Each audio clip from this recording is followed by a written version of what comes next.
स्वागत है आप सबों को स्टडी टाइम यूट्यूब चैनल पर। बच्चों, इस वीडियो के माध्यम से कक्षा 8 क्लास का जो आपका फर्स्ट चैप्टर है इतिहास का, आधुनिक काल में भारत का इतिहास, इस अध्याय का जो प्रश्न उत्तर है इस वीडियो के माध्यम से बताने वाले हैं। तो वीडियो को ध्यान से देखिएगा और अगर कोई भी क्वेश्चन में आपको दिक्कत होता है या कोई भी क्वेश्चन अगर आपको समझ में नहीं आता है तब आप एक बार कमेंट कीजिएगा। मैं आपका जो परेशानी है यानी कि आपका जो प्रॉब्लम है मैं उसका सॉल्यूशन करने का समाधान करूंगा। ठीक है, तो चलिए देखते हैं। देखिए, क्वेश्चन शुरू करने से पहले आपसे एक रिक्वेस्ट है कि वीडियो के डिस्क्रिप्शन में इसका एक्सप्लेन का लिंक दिया हुआ है, एक्सप्लेन वीडियो का, और इसका ऑब्जेक्टिव क्वेश्चन जो है यानी कि फर्स्ट चैप्टर का उसका भी लिंक दिया हुआ है। तो आप इस वीडियो को देखने के बाद ऑब्जेक्टिव क्वेश्चन वाले वीडियो को आप खासकर जरूर देखिएगा, क्योंकि आपके जो परीक्षा होता है, परीक्षा में ज़्यादा से ज़्यादा आपको ऑब्जेक्टिव क्वेश्चन पूछा जाता है। ठीक है, तो ऑब्जेक्टिव क्वेश्चन पूछा जाता है, तो अगर आप ऑब्जेक्टिव क्वेश्चन वाले वीडियो देखे होंगे तो आप वहाँ से ऑब्जेक्टिव क्वेश्चन कवर कर लेंगे। ठीक है, नहीं तो फिर आपको परीक्षा में मतलब अच्छा से सभी क्वेश्चन को कवर नहीं कर पाएंगे। तो चलिए देखते हैं। फर्स्ट क्वेश्चन अभ्यास का हमारा है फर्स्ट चैप्टर का, और ये आज हमारा न्यू चैप्टर है। समझिएगा क्या कहा जाता है। कहा जाता है आइए जाने। क्या कहा जाता है? आइए जाने। कहा जाता है रिक्त स्थानों की पूर्ति कीजिए। ये हमारा फिलिंग द ब्लैंक्स वाला क्वेश्चन है। इसे हमें जो इसको फील करना है कि कहाँ क्या भराएगा, कहाँ क्या नहीं भराएगा। तो समझते जाइएगा, उतना हार्ड प्रश्न नहीं है, पूरा ये नॉर्मल क्वेश्चन है। ये 1 नंबर के प्रश्न में इस प्रकार से अगर आपको पूछ लिया जाता है तो ये भी प्रश्न 1 नंबर में पूछने लायक है। ठीक है, तो देखिए का नंबर है। कहा जाता है जेम्स मिल, फिर फिलिंग द ब्लैंक्स आता है। का निवासी था। जेम्स मिल कॉल स्कॉटलैंड का कहाँ का निवासी था? स्कॉटलैंड का निवासी था। ठीक है, तो यहाँ फिलिंग द ब्लैंक्स में क्या होगा? स्कॉटलैंड का निवासी था। जेम्स मिल स्कॉटलैंड का निवासी था। अब दूसरा है खा नंबर का हमारा। कहा जाता है लॉर्ड क्लाइव ने भारत का नक्शा तैयार करने की जिम्मेदारी किसे दी थी? जेम्स जर्नल का दिया था। जेम्स जर्नल को सौंपी थी। कौन? जो हमारा भारत का जो नक्शा था वो किसे सौंपा गया था तैयार करने के लिए? जेम्स जर्नल को। ठीक है, अब अगला हमारा गालंबर का गालंबर का है। ठीक है, यानी कि तीसरा है। कहा जाता है अभिलेखागार को सुंदर ढंग से लिखने वाले क्या कहलाते थे? खुसन वीस कहलाते हैं। खुसन वीस कहलाते थे। क्या कहलाते थे? खुसन वीस। फिलिंग द ब्लैंक्स में खुसन वीस होगा। और जो फिलिंग द ब्लैंक्स में जहाँ जो भराते जा रहा है आप उसे ध्यान रखते जाइएगा, क्योंकि आपको 1 नंबर के क्वेश्चन में ज़्यादा से ज़्यादा फिलिंग द ब्लैंक्स वाले क्वेश्चन भी पूछ लिए जाते हैं, और जो 4 विकल्प दिए जाते हैं वो भी पूछ लिया जाता है। अब अगला है हमारा। कहा जाता है भारत के अंतिम वायसराय लॉर्ड माउंटबेटन थे। कौन थे? जो भारत के अंतिम जो वायसराय थे वो लॉर्ड माउंटबेटन थे। ठीक है, अब अगला है हमारा। कहा जाता है भारतीय राष्ट्रीय अभिलेखागार जो 1920 के दशक में बनाया गया था। भारतीय अभिलेखागार यानी कि जहाँ कागज पत्र को रखा जाता है, जिसे हम रिकॉर्ड रूम कहते हैं। जैसे आपने सुना होगा कि आपके राज्य में जो आपका जिला होता है वहाँ आपके जैसे कि कागज पत्र होता है ज़मीन का, उसे हम लोग रिकॉर्ड रूम कह देते हैं। तो रिकॉर्ड रूम जो होता है वहाँ जो रखा जाता है कागज पत्र, वो जो अंग्रेज़ों ने भारत में राष्ट्रीय अभिलेखागार जो 1920 के दशक में बनाया था। ठीक है, अब अगला क्वेश्चन है इसका, देखिएगा दूसरा नंबर का क्वेश्चन है।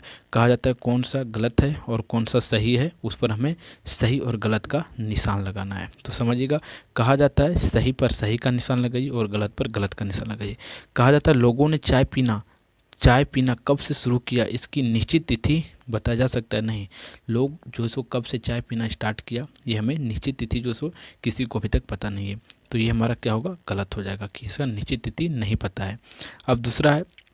कहा जाता है अंग्रेज प्रशासन के लिए अभिलेखागार तैयारी करते हैं, यानी कि प्रशासन करने के लिए अभिलेखागार तैयार करते थे। हाँ, तो ये हमारा क्या होगा? सही हो जाएगा। अब तीसरा है कि सरकारी दस्तावेज से हमें आम लोगों की सोच के बारे में पता चलता था। नहीं, ये गलत बात है कि सरकारी दस्तावेज से हमें आम लोगों के बारे में पता नहीं चलता था, ये गलत है। अब अगला है हमारा घ नंबर का। कहा जाता है अंग्रेज के शासन से पहले भारत में अंधकार का दौरा था। नहीं, क्या अंग्रेज नहीं थे? तो उसके पहले हमारे देश में राजा प्रयाजा जो सो राजा के राज चलता था। आपको पता है कि अंग्रेज के पहले बहुत ऐसे राजा थे, जैसे कि जो होते हैं ना, बहुत ऐसे राजा, नाम हमको कुछ ध्यान नहीं आ रहा है, जैसे कि है, क्या बोल सकते हैं, वीर कुंवर सिंह नहीं, शिवाजी, महाराणा प्रताप, शिवाजी, ये सब जो है सो क्या है, राजा थे। तो ये सब राजा जो है पहले थे। तो ऐसा थोड़ी कि अंग्रेज के ना आने से पहले हमारे देश में अंधकार था। तो ये भी जो हमारा 3rd नंबर का क्वेश्चन है, उसमें देखिए क्या कहा जाता है, निम्नलिखित प्रश्नों का उत्तर दीजिए। ठीक है, जो निम्नलिखित प्रश्न आपको दिया गया है उस क्वेश्चन का जो है सो आपको आंसर देना है। कहा जाता है इतिहास में तारीख का क्या महत्व है, कि इतिहास जो होता है उसमें तारीख का क्या महत्व होता है। तो एक्सप्लेन वीडियो जब मैंने कर रहा था, एक्सप्लेन करके चैप्टर को बताया, उसमें आपको मैंने बताया है। तो इतिहास में तारीख का महत्व क्या होता है समझिएगा।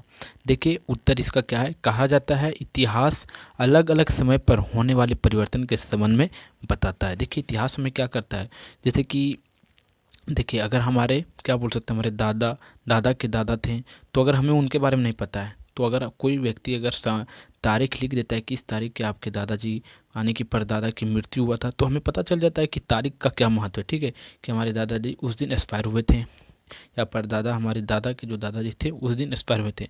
अगर उनका नाम पता चल जाता है तो वो भी अच्छा है, और उनके बारे में कुछ और पता चल जाता है तो और अच्छा है। तो तारीख का बहुत इसमें महत्व होता है। ठीक है, इसी प्रकार क्योंकि हमें इतिहास का अर्थ ही होता है कि तारीख, यानी कि जैसे अगर आपको बताया जा रहा है कि इतिहास, किसी के बारे में इतिहास बताया जा रहा है, तो आप पूछेंगे ना कि हाँ ये कब हुआ था, तो आप बोलेंगे कि 1950 की बात है ये। जैसे कि कोई आपको कहानी पता था कि ऐसी ऐसी बात हुआ, तो आप पूछेंगे कि यह कब का बात है, तो बोलेगा 50 साल पहले की या 50 साल बाद, कुछ भी बताएगा आपको। ठीक है, तो तारीख का यहाँ बहुत वैल्यू होता है, और तारीख का जो सो इतिहास में भी जो सो बहुत वैल्यू है। फिर आगे कहा जाता है अतीत में चीज़ों की किस तरह थी और अब उसमें क्या बदलाव आया है, ये भी जो समय तारीख से बहुत पता चलता है कि अगले 50 साल पहले हमारा देश या हम सब किस तरह थे, लेकिन अब जो है सो हमारा देश कहाँ से कहाँ तक पहुँच चुका है। ठीक है, आगे कहा जाता है अतीत और वर्तमान की तुलना के क्रम में हम तिथिवार घटनाओं का कहा जाता है तिथिवार घटनाओं का विवरण ढूंढते हैं, और इसलिए इतिहास में तारीख का महत्व है। कहा जाता है कि अतीत और वर्तमान की तुलना में अगर देखा जाए कि अतीत जो बीत चुका है हमारा समय, और जैसे कि बीत गया 50 साल पहले अगर जो समय बीत गया है, और अभी जो हमारे पास समय है वर्तमान में, अगर उस समय की बात 50 साल पहले की बात अगर देखा जाए तो भारत किस प्रकार था, और अभी देखा जाए तो बहुत इसमें डिफरेंट है। ठीक है, पहले भारत में बहुत गरीबी थी, और आने की बहुत कुछ ऐसा था, भारत जो है सो क्या बोल सकते हैं, स्वतंत्र नहीं हुआ था 70-80 साल पहले अगर देखा जाए। लेकिन अभी भारत जो है सो ऐसा नहीं है, भारत में अच्छे से जो सो हर चीज़ डेवलप हो रहे हैं, रेलगाड़ी आ गए, बहुत कुछ आ गए। ठीक है, तो इसमें तारीख का बहुत महत्व होता है। तो हमें तारीख पता चलता है ना, हाँ कि 50 साल पहले कैसा था। ठीक है, तो हमें यह पता चलता है कि आज से 50 साल पहले, यानी कि 1980 हो सकता है, 1970 हो सकता है। ठीक है, तो हमें तारीख का बहुत महत्व होता है इतिहास में, और हर जगह तारीख का महत्व होता है। अब अगला हमारा खाल नंबर का है। देखिए क्या कहा जाता है, जेम्स मिल ने भारतीय इतिहास को किन किन कालखंडों में विभाजित किया। और देखिए अगर आप वीडियो देख के कुछ समझ पा रहे हैं, अगर कुछ नहीं समझ पा रहे हैं, तो यानी कि आपके मन में अगर कहीं भी डाउट है, तो आप वीडियो में कमेंट कीजिएगा कि सर इस क्वेश्चन में हमें डाउट है। ठीक है, तो मैं आपका जो प्रॉब्लम है मैं उसे सॉल्यूशन करने का प्रयास करूंगा। और अगर आपको वीडियो अच्छा लग रहा है तो हमारा वीडियो को आप लाइक कर दीजिएगा, और हमारे चैनल पर अगर आप नए हैं तो चैनल को सब्सक्राइब कर दीजिएगा, क्योंकि इसी प्रकार का आपके क्लास का रिलेटेड वीडियो में वीडियो अपलोड करते रहता हूँ। ठीक है, तो चलिए देखते हैं दूसरा क्वेश्चन। कहा जाता है जेम्स मिल ने भारतीय इतिहास को हिंदू, मुस्लिम और ब्रिटेन इन तीनों कालखंडों में विभाजित किया। देखिए जो भारत के इतिहास था उसमें जो हमारा जेम्स मिल थे, जो अंग्रेज के जो लोग थे, उन्होंने जो सो क्या किया, भारत को 3 खंडों में बांट गया। इतिहास के रूप में देखा जाए तो हिंदू, मुस्लिम और ब्रिटेन 3 खंडों में क्या कर दिया गया, विभाजित कर दिया गया। और आगे कहा जाता है यह विभाजन धर्म पर आधारित था, और इससे औपनिवेशिक दृष्टिकोण से देखा जा रहा था। और यह जो सो धर्म पर जो सो विभाजित कर दिया गया, हिंदू, मुस्लिम और जो सो ब्रिटेन और सिख ईसाई, ये सब पर जो सो धर्म के आधार पर क्या किया, उन्होंने सभी को कैटेगराइज कर दिया, बांट दिया। अब अगला है गाल नंबर का है। देखिए समझिएगा, थोड़ा सा वीडियो लंबा बन रहा है, लेकिन आप वीडियो को लास्ट तक देख लीजिएगा, तो क्या होगा कि आप जितने भी क्वेश्चन है आप अच्छा से समझ जाएंगे। ठीक है, तो अगर आप बहुत ऐसे टीचर को देखते हैं, जैसे कि मैं कुछ टीचरों का नाम नहीं लेता हूँ, लेकिन आप बहुत यूट्यूब पर आपको वीडियो अवेलेबल मिलेगा, जिसमें आप देखेंगे कि सभी क्वेश्चन, जितना भी क्वेश्चन है वो जो सो सभी क्वेश्चन को नहीं करवाते हैं। लेकिन मैंने जो सो इस वीडियो के माध्यम से आपका इस अध्याय का जितना भी, चैप्टर का जितना भी क्वेश्चन है, सभी क्वेश्चन को मैंने जो क्वेश्चन है उसका मैंने जो सो उत्तर और सॉल्यूशन इस वीडियो के माध्यम से बताया। ठीक है, तो आप दूसरे वीडियो को नहीं देखिएगा, इस वीडियो को हमारा जो चैनल पर है उस वीडियो को आप ज़्यादा से ज़्यादा देखिएगा। और अगर आप सभी चैप्टर का अगर देखना चाहते हैं तो हमारा प्लेलिस्ट है चैनल पर बना हुआ, और आप एक बार प्लेलिस्ट हमारा जरूर विजिट कीजिएगा। देखिए, प्लेलिस्ट देखने के लिए आप हमारे किसी भी वीडियो से आके जो सो प्लेलिस्ट चेक कर सकते हैं। तो देखिए, प्लेलिस्ट चेक करने के लिए हमारा चैनल का आपको किसी भी प्रकार का वीडियो आया है हमारा चैनल का रिलेटेड, तो आप यहाँ जो सो क्या कीजिए, उस पर क्लिक कीजिए। ठीक है, आप यहाँ क्लिक करेंगे तो आप देखेंगे हमारा चैनल पे जो है स्टडी टाइम ये जो सो खुल गया है। ठीक है, आप देख सकते हैं यहाँ आपको स्टडी टाइम लिखाते हुए दिख रहा होगा। अब आगे क्या करते हैं, देखिए यहाँ आता है आपको वीडियो, देखिए वीडियो है, शॉर्ट्स है, होम पेज है, और यहाँ पोस्ट है, और यहाँ आपको एक दिख रहा होगा प्लेलिस्ट। तो आपको क्या करना है, सीधा सीधा प्लेलिस्ट पर आना है। ठीक है, देखिए प्लेलिस्ट पर आइएगा आप, और प्लेलिस्ट पर आके आप क्या कीजिएगा, देख सकते हैं आप क्लास 7 का साइंस का प्लेलिस्ट बना हुआ है पूरा अध्याय का, फिर उसका आंसर का क्वेश्चन आंसर का बना हुआ है, फिर इसी प्रकार क्लास 8 का, फिर क्लास 8 का क्वेश्चन आंसर का विज्ञान का है, फिर आप देख सकते हैं क्लास 8 का हिंदी का है, और इस प्रकार क्लास 6 7 सबका जो सो प्लेलिस्ट यहाँ बना हुआ है। और आप किसी भी प्लेलिस्ट को ओपन कीजिएगा, देखिए इस प्लेलिस्ट को ओपन करते हैं तो इसमें जो सो आपको पूरा सीरियल बाय सीरियल सभी अध्याय के जो सो वीडियो आपको मिलते चले जाएंगे। तो इस प्रकार यहाँ से आप अगर देखते आके तो आपको भी सुविधा होगा, और आपको कहीं और जाने का जो है सो ज़रूरत नहीं पड़ेगा और वीडियो में। ठीक है, तो आप देख सकते हैं ये क्लास 8 का साइंस का है, तो यहाँ से आप देख सकते हैं प्रश्न उत्तर का पूरा वीडियो जो है सो सीरीज बाय सीरीज यहाँ डला हुआ है प्लेलिस्ट में। तो आप प्लेलिस्ट को आकर एक बार जरूर देखिएगा। आपने प्लेलिस्ट देख लिया, अब जो सो हम देखते हैं चौथा नंबर का जो क्वेश्चन है उसे देखते हैं। कहा जाता है औपनिवेशिक युग, जो तीसरे इसका गा नंबर का है, कहा जाता है औपनिवेशिक युग किसे कहा जाता है। देखिए, औपनिवेशिक युग उस समय को कहा जाता है जब एक देश या शक्ति दूसरे देश या क्षेत्र पर अपना नियंत्रण स्थापित करता है। औपनिवेशिक युग किसे कहा जाता है, जैसे कि भारत है और अपना अधिकार जो सो यानी कि अपने देश की शक्ति और दूसरे देश पर थोपती है, समझ लीजिएगा, तो क्या कहलाएगा, वो औपनिवेशिक युग कहलाता है। जिस प्रकार ब्रिटेन ने, जो ब्रिटिश के लोग थे, वह जो सो ब्रिटेन ने इंडिया पर जो सो अपने शक्ति पर आप क्या बोल सकते हैं, अपने देशों को जो सो पूरा भारत को जो सो अपने आप में नियंत्रण करता था, तो उसे ही हम लोग औपनिवेशिक युग कह देते हैं। ठीक है, आगे कहा जाता है और उससे अपना शासन के अधीन कर लेते हैं, और यह नियंत्रण राजनीतिक, आर्थिक और सांस्कृतिक स्तर पर होता है, जिससे स्थानीय लोग का शोषण और दमन शामिल होता है। कहने का अर्थ ये बनता है कि इसके अंतर्गत क्या होता है कि सभी लोगों का शोषण किया जाता है पूरे देश के अंदर के, और आर्थिक, सामाजिक और सांस्कृतिक रूपों से सभी प्रकार से लोगों को दोहन किया जाता है। जब दूसरे देश के लोग हमारे देश पर क्या करने लगते हैं, पूरे हमारे देश को अपने कब्जा में कर लेते हैं, अपने नियंत्रण में कर लेते हैं, तो ठीक है, तो इस प्रकार से होता है। अब अगला क्वेश्चन हमारा जो है 4 नंबर का क्वेश्चन है, जिसमें कहा जाता है कि इन सभी क्वेश्चन पर चर्चा कीजिए आप। ठीक है, चर्चा करेंगे तो कुछ ना कुछ तो जो सीखने को मिलेगा ही। तो चलिए चर्चा करके हम देखते हैं कि इन प्रश्न से हमें क्या फ़ायदा मिलता है। देखिए 4 नंबर का क्वेश्चन है, समझिएगा क्या कहा जा रहा है। कहा जाता है सर्वेक्षण से हमें क्या जानकारी मिल सकती है। जो सर्वेक्षण होती है उससे हमें क्या जानकारी मिलती है। कहा जाता है सर्वेक्षण हमें लोगों के विचार, राय और दृष्टिकोण के बारे में जानकारी प्रदान कर सकते हैं, और यह हमें किसी विशेष मुद्दे पर जनसंख्याकी डेटा और व्यवस्था और प्रतिक्रियाएं जानने में मदद करती है। जो सर्वेक्षण है, यानी कि सर्वेक्षण कहने का अर्थ ये बनता है कि किसी चीज़ को पूरा तरह से उसके बारे में निचोड़ निकालना, उसी को हम लोग क्या कर देते हैं, सर्वेक्षण करते हैं। और उससे किसी लोगों का विचार क्या सोचता है, उसका क्या दृष्टिकोण है, अपने नज़र से वो क्या देखता है, और उसका राय क्या है, और कुछ मुद्दे पर जो क्या हुआ सोचता है, ये सब सभी डाटा जो होता है उससे निकाला जा सकता है। ठीक है, सर्वेक्षण से। यह चौथा क्वेश्चन का हमारा था आंसर। अब अगला हमारा 5वां क्वेश्चन का, कहा जाता है अभिलेखागार की आवश्यकता क्यों है। देखिए, अभिलेखागार यानी कि रिकॉर्ड रूम, जिसे हम लोग कह देते हैं रिकॉर्ड रूम, उसका आवश्यकता क्यों है।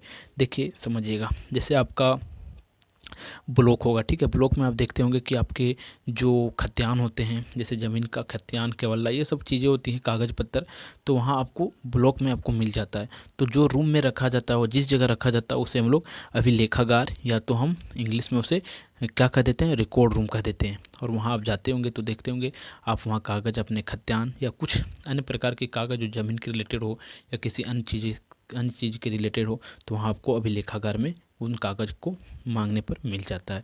कहा जाता है, समझिएगा कि अभिलेखागार की क्यों आवश्यकता होती है। कहा जाता है अभिलेखागार की आवश्यकता कई महत्वपूर्ण कारणों से होती है और वे हमारे अतीत के दस्तावेज यानी कि हमारे जो समय बीत चुके हैं 10 साल 50 साल पहले 100 साल पहले उनके जो सो दस्तावेज को रखता है और यादों और सूचनाओं के भंडार के रूप में कार्य करते हैं।